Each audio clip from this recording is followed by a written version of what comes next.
A paz do Senhor, meus irmãos, a leitura semanal de quinta-feira, 19 de outubro de 2023, tem como título O Cuidado com as Filosofias e Vãs Sutilezas.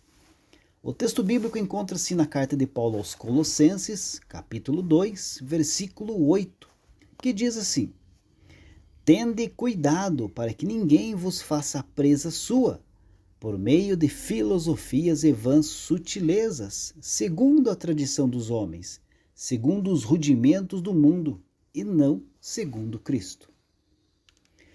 Queridos, os familiarizados com a filosofia grega do século I, observam aí muitas vezes que Paulo também parecia extremamente envolvido com esse assunto.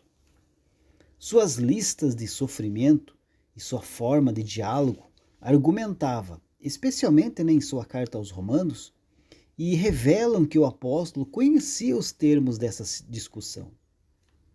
O seu uso de conceitos, tais como homem interior e autossuficiência, e ainda o seu apego à utilização de figuras baseadas no corpo humano, demonstram que ele conhecia a terminologia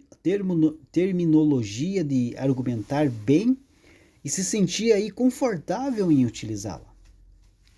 Dirigindo-se aí aos intelectuais em Atenas, por exemplo, o apóstolo Paulo cita o filósofo estoico Aratus, o que certamente era de valor persuasivo para sua audiência.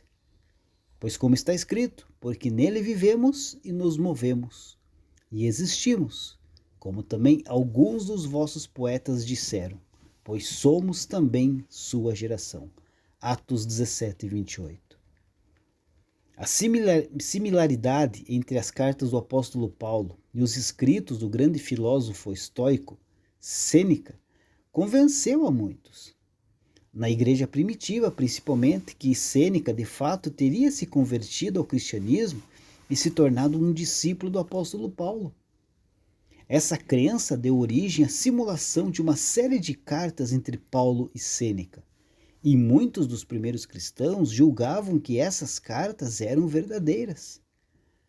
Por isso, não causa admiração as palavras de um erudito paulino que disse: a prática deliberada de Paulo de usar termos estoicos ao redefinir caminhos representa uma tentativa cristã de comunicação transcultural. Mas é importante observar que num amplo contexto histórico das cartas e pregações de Paulo, não parece haver necessariamente contradições ou conflitos entre o Evangelho e a filosofia. Pelo contrário, o apóstolo Paulo demonstra ter conhecimento da linguagem dos conceitos filosóficos e usa esse conhecimento para promover o Evangelho.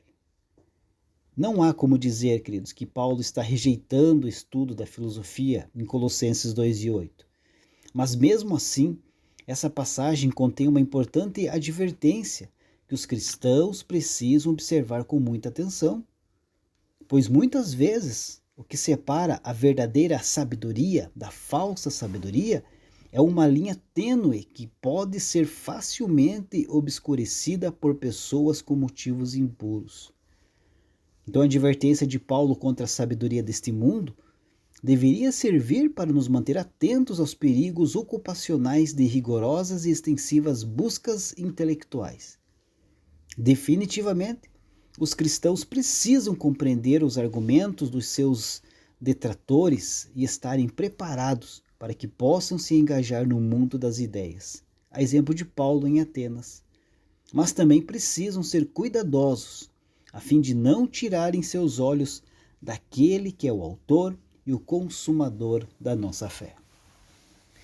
Deus abençoe a sua vida e uma ótima quinta-feira a todos.